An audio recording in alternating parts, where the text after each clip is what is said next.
मैं हूं अदील अहमद और चैनल पर तमाम दोस्तों को एक मर्तबा फिर खुशामदीद।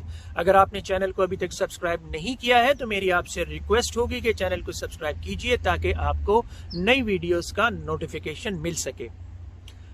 अच्छा, जो दोस्त ऑस्ट्रेलिया या कनाडा का स्टूडेंट वीज़ा अप्लाई करना चाहते हैं या ऑस्ट्रेलिया या कनाडा की इमिग्रेशन हासिल करना चाहते हैं और वो थोड़ा सा कंफ्यूज हैं कि वो ऑस्ट्रेलिया को अपनी डेस्टिनेशन बनाए या कनाडा को अपनी डेस्टिनेशन बनाए, तो ऐसे दोस्तों के लिए मैं कुछ की फैक्टर्स या की पॉइंट्स डिस्कस करने जा रहा हूं जिससे आप लोगों को ये डिसीजन लेने में थोड़ी आसानी होगी कि आपके सर्कमस्टेंसेस के हिसाब से आपको ऑस्ट्रेलिया ज़्यादा सूट करता है या कनाडा ज़्यादा आपके लिए बेहतर रहेगा।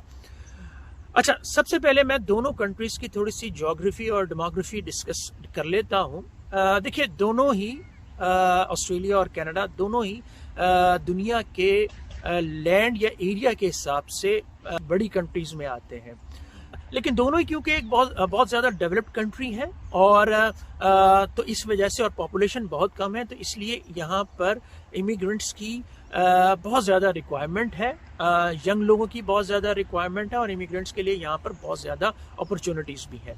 सबसे पहले अगर आप कहीं भी किसी भी कंट्रीज़ में की इमिग्रेशन लेना चाहते हैं तो सबसे पहले जो आपको देखना चाहिए वो है वहाँ का वेदर।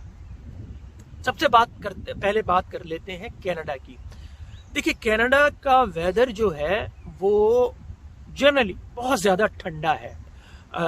नॉर्थ तो बहुत ही ठंडा है, साउथ में फिर भी आपको गर्मी मिल जाएगी गर्मियों के सीज़न में, लेकिन फिर भी साउथ में भी टोरंटो वगैरह में भी आपको सर्दियों में जो टेम्परेचर है वो इजीली -15 -10 इस तरह से मिलेगा। तो सर्दियाँ जो है वो कनाडा की बहुत ज़्यादा हार्श हैं। और अगर आप जो है आपको एस्थमा है या आपको कोई रेस्पिरेटरी प्रॉब्लम है तो फिर कनाडा का वेदर जो है वो आपको काफ़ी ज़्यादा तंग कर सकता है। इसी तरह से अगर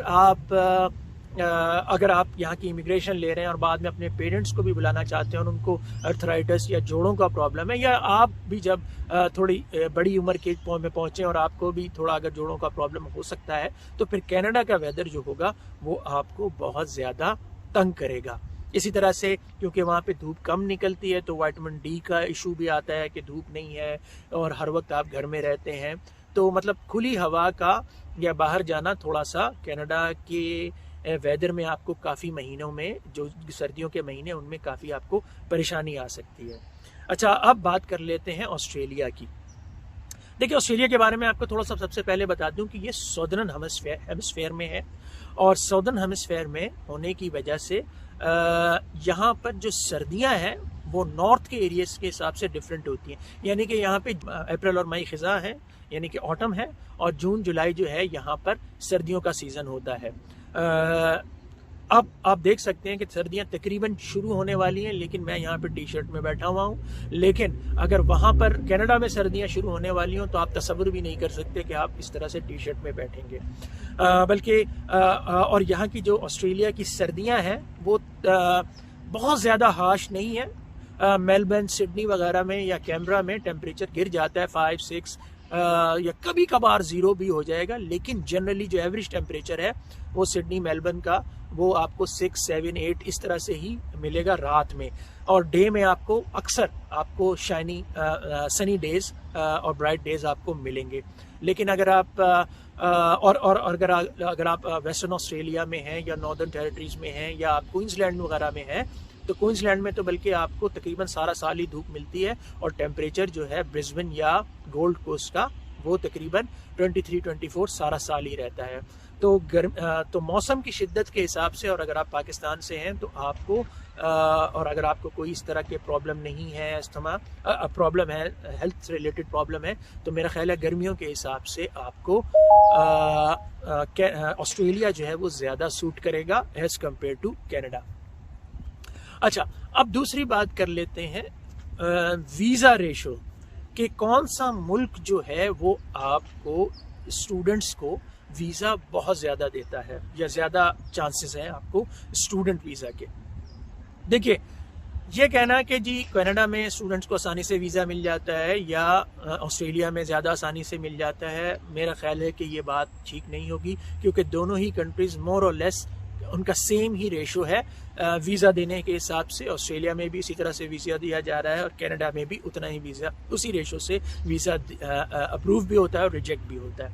लेकिन कनाडा का एक थोड़ा सा इशू है कि कनाडा में जो प्री रिक्विजिट है, यानी कि जो कंडीशंस हैं वो थोड़ी सी स्ट्रिक्ट इस हिसाब से हैं कि कनाडा में आपको जो है पूरे साल की फ़ीस देनी होती है और इसके अलावा आपको वो GIC जो $10,000 आपको अकाउंट में जमा करवाना पड़ता है, वो कंडीशन थोड़ी सी जो है वो सख्त है।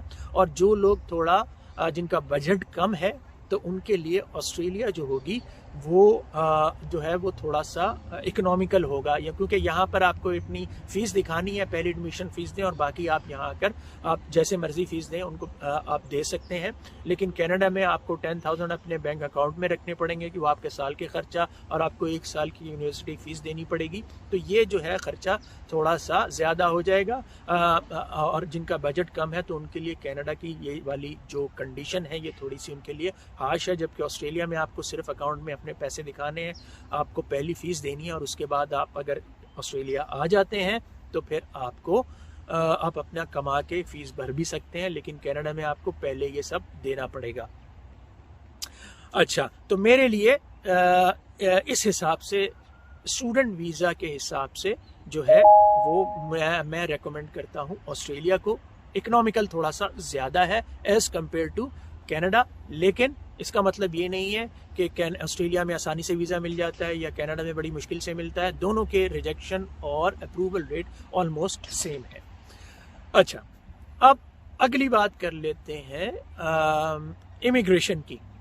अगर आप स्टूडेंट हैं और उसके बाद आपको ज़ाहिर सी बात अगर आप इमिग्रेशन अप्लाई करना चाह रहे हैं और या आप डायरेक्ट भी इमिग्रेशन अप्लाई करना चाह रहे हैं, तो ऑस्ट्रेलिया में इमिग्रेशन जो है वो हासिल करना रोज़ बरोज़ काफ़ी डिफ़िकल्ट होता जा रहा है। जो अर्बन सिटीज़ हैं यहाँ के मेलबर्न, सिडनी वगैरह, यहाँ पर वो डिस्करेज कर रहे हैं कि लोगों को जो है डायरेक्ट स्ट्रीम के ज़रिए से, मतलब क्योंकि कंपटीशन बहुत ज़्यादा हाई है और कंडीशन बहुत ज़्यादा जो है वो टफ़ होती जा रही हैं और एप्लीकेंट ज़्यादा है, तो इस वजह से यहाँ पर थोड़ा सा अब लेना मुश्किल हो गया और बड़ा सिस्टमेटिक तरीके से उन्होंने कर दिया है आपको, और ज़्यादा इनकरेज कर रहे हैं कि आप जो है वो कंट्री साइड में या जो है रूरल एरिया में ऑस्ट्रेलिया के आपको इमिग्रेशन मिले। और आपको शुरू से ही अगर आप स्टूडेंट वीज़ा पर भी आ रहे हैं तो बड़ा आपको सिस्टमेटिक चलना पड़ेगा। आप जो है वो आपको रीजनल में पहले से रीजनल एरियाज़ में या जो रूरल एरियाज़ हैं वहाँ पर वहाँ की यूनिवर्सिटी में आपको दाखिले लेने पड़ेंगे, और ताकि आपको वहाँ के एक्स्ट्रा पॉइंट्स मिलें। और इस तरह से आपको जिस प्रोफेशन में भी आपने लेना तो उसके हिसाब से आपको बहुत शुरू से प्लानिंग बनानी पड़ेगी, तो तब आपको अब आजकल ऑस्ट्रेलिया की इमिग्रेशन आपको मिलेगी। लेकिन कनाडा में अभी भी रिलेटिवली ऐसा नहीं है कि प्लेट में रख के आपको कनाडा की इमिग्रेशन मिल जाएगी, लेकिन फिर भी अगर आप यंग हैं, 23, 24, 25 साल में आपने यहाँ के मास्टर्स या कोई इंजीनियरिंग कर ली है, बैचलर्स कर ली है, तो आपको फिर भी कदरे आसान है रिलेटिवली ऑस्ट्रेलिया के मुकाबले में। तो जो लोग इमिग्रेशन को हिसाब से देख रहे हैं तो फिर मेरा ख्याल है कि वो कनाडा थोड़ा सा उसको नंबर ज़्यादा देने चाहिए। कनाडा में इमिग्रेशन थोड़ी सी आजकल आसानी से हो रही है एज़ कम्पेयर टू ऑस्ट्रेलिया। लेकिन इसका मतलब ये नहीं है कि ऑस्ट्रेलिया में लोगों को इमिग्रेशन नहीं मिल रही। पाकिस्तानियों को, इंडियंस को और सब कॉन्टिनेंट्स की जो दीगर कंट्रीज़ हैं उनको बहुत बड़ी तादाद में लोगों को इमिग्रेशन अब मिल रही है, और अगर आप थोड़ा सा सिस्टमेटिक तरीके से चलेंगे तो आपको ऑस्ट्रेलिया की इमिग्रेशन मिल सकती है। अच्छा, अब आप बात कर लेते हैं हम जो एक और फैक्टर है वो है अर्निंग। ऑस्ट्रेलिया में अर्निंग ज़्यादा है या कनाडा में? देखिए, कनाडा में अगर आप देखें तो उनको वहाँ पर जो आपका गवर्नमेंट की तरफ से अप्रूव्ड रेट है, मिनिमम रेट जिसे आप कहते हैं वेजेस, वो $14-15 है, $15.5 है। अच्छा, लेकिन ऑस्ट्रेलिया में जो ये रेट है, जो मिनिमम आपकी जो अर्निंग है पर आवर की, वो है तकरीबन $21 और कनाडा में ये है पर आवर अर्निंग $15, तो तकरीबन $6 का फ़र्क है। अब दोस्त कहते हैं कि जी नहीं, कैनेडियन जो डॉलर है वो महंगा है और ऑस्ट्रेलियन डॉलर सस्ता है, तो वो बहुत ज़्यादा फ़र्क नहीं है।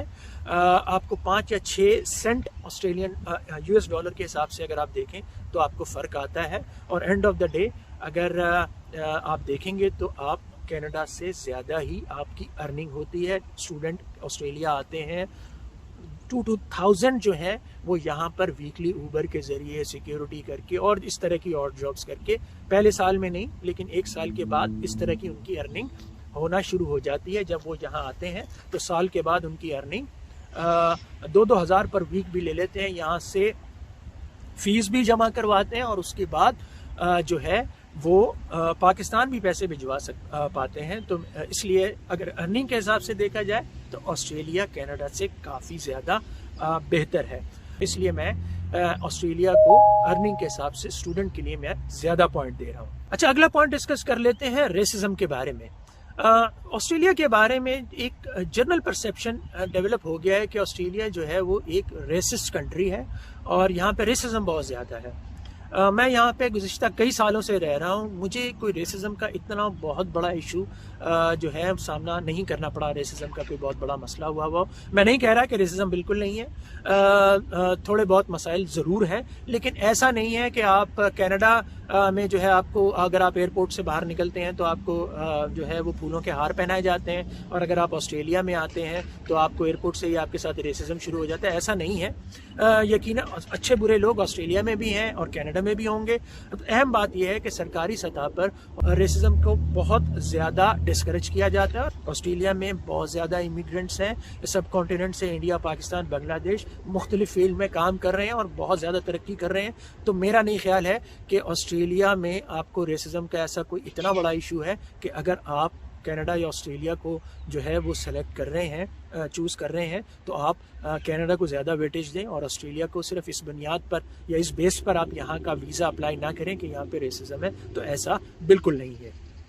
अच्छा, अगली बात कर लेते हैं। देखिए थोड़ी सी जो वेलफेयर के हिसाब से कौन सी कंट्री अच्छी है। देखिए दोनों ही वेलफेयर स्टेट हैं, ऑस्ट्रेलिया भी और कनाडा भी। अगर आपको बेरोज़गार हो जाते हैं, आप जॉबलेस हो जाते हैं, आपको कोई जेन्युइन हेल्थ इशू हो जाता है, हार्ट का प्रॉब्लम हो जाता है या इस किस्म का आप हैंडीकैप हो जाते हैं, आपके कोई प्रॉब्लम होती है, तो अब दोनों कंट्रीज़ वेलफेयर स्टेट है और आपको सरकार की तरफ से स्टाइपेंड मिलना शुरू हो जाता है। आपके बच्चों की जो है वो स्टाइपेंड मिलने लग जाता है, आपको पेंशन मिलने लग जाती है। तो इससे आपको कोई दोनों ही कंट्रीज़ मेरा ख्याल है इस हिसाब से दोनों बेहतर अच्छी कंट्रीज़ हैं और आप दोनों ही कंट्रीज़ में आपको ये सहूलत और ये फैसिलिटीज़ वेलफेयर स्टेट वाली मिलेंगी। अच्छा, इसके अलावा अगर आप बात करते हैं हेल्थ और एजुकेशन या ट्रांसपोर्ट के हिसाब से, अगेन बहुत कंट्री कनाडा, ऑस्ट्रेलिया दोनों ही कंट्रीज़ अच्छी हैं। ऑस्ट्रेलिया में भी ट्रांसपोर्ट सिस्टम बहुत अच्छा है, ट्रेन्स हैं, ट्रैम्स हैं, आपके बसेस हैं, इस तरह से, और हर रोज़ वो इसको एक्सपेंड कर रहे हैं। इस मोटरवेज़ हैं बहुत अच्छी, हाईवेज़ हैं, फ्रीवेज़ हैं। इसी तरह कनाडा में भी कोई ऐसा इशू नहीं है, वहाँ का ट्रांसपोर्ट सिस्टम भी बहुत अच्छा है। इसी तरह से हेल्थ सेक्टर जो है ठीक है, जैसे जैसे वक्त बढ़ रहा है हेल्थ सेक्टर्स पे दबाव आ रहे हैं, लेकिन ऐसा नहीं है कि कनाडा या ऑस्ट्रेलिया में कोई बहुत बड़ा फ़र्क हो। यहाँ पर भी सेहत सरकारी तौर पर मुफ्त है, कनाडा में भी मुफ्त है। तो ये भी मेरा ख्याल है कि हेल्थ के हिसाब से भी दोनों तकरीबन एक ही जैसी कंट्रीज़ हैं। तो ये चंद पॉइंट मैंने आपके लिए डिस्कस किए थे। मैं अगेन कहूँगा कि कोई भी ये दोनों कंट्रीज़ ऑलमोस्ट जो है बेहतरीन कंट्रीज़ हैं इमिग्रेंट्स के लिए। यहाँ पे बहुत सारी अपॉर्चुनिटीज़ हैं लोगों के लिए। आप अपने सर्कमस्टांसेस जैसे मैंने बताया उसके हिसाब से आप देखें, जिन फैक्टर्स को मैंने डिस्कस किया, जो आपको ज़्यादा सूट करता है उसके हिसाब से आप जो है उन फैक्टर्स को कंसिडर करें, और जो चीज़ आपको ज़्यादा सूट करती है आप उस हिसाब से उस कंट्री को सेलेक्ट करें। और अगर आप दोनों कंट्रीज़ को अप्लाई करना चाहते हैं तो ये भी बड़ा ऑप्शन नहीं है, आपको जहाँ का भी वीज़ा आसानी से मिल जाता है, आप वीज़ा लेकर आएँ और ऑस्ट्रेलिया या कनाडा जहाँ भी आपको वीज़ा मिल जाता है, आप यहाँ आएँ और अपनी ज़िंदगी का आगाज़ करें और यहाँ पर जो अपॉर्चुनिटीज़ मौजूद हैं उनको अवेल करने की कोशिश करें। एक नई वीडियो के साथ आपसे दोबारा मुलाकात होगी, तब तक अपना बहुत सा ख्याल रखिए।